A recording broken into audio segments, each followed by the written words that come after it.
Good evening, everyone. I want to tell you a story about why did we go about introducing an electronic medical record to one of the biggest slums in Africa. For the first time in human history, there's more people living in urban areas than in rural areas. This is a train station in India, and this isn't even rush hour. Urbanization trends, at least, that in 2030, 6 out of 10 people will live in urban areas. By 2050, that number will be 70%. But why is that important? That number is important because as urbanization happens, there are more slums that develop around the world. By 2030, it's expected that 40% of the world's urban population will live in slums.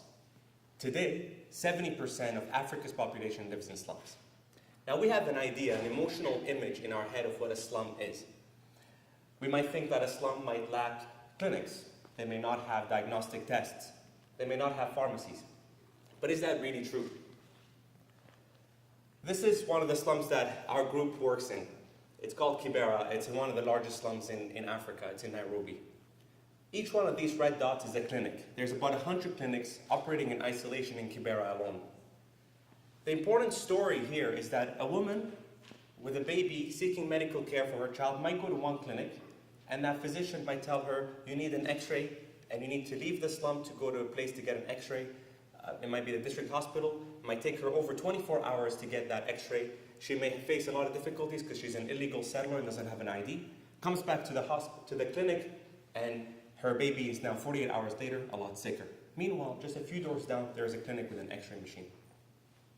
Now, slums, everyone thinks that maybe, or we know that they have a problem with lack of access to water, a problem with no sanitation facilities. But one thing that most slums around the world have is connectivity. So one thing that we decided to do was to choose a number of clinics, connect them with an electronic medical record that's open source, that's confidential, and that's primary care focused. And we managed to do that over a cloud with the Kibera Medical Record Initiative.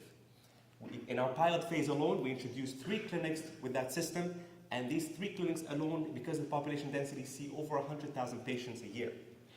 We've managed to win a $100,000 grant, and we're now scaling up to the $1 million.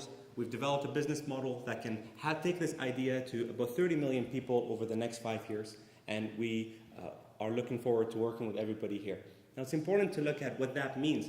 An electronic medical record can act as a backbone for many of the interventions that you've heard about today. They can plug into a system like that. We're creating a medical identity for these vulnerable people. Thank you.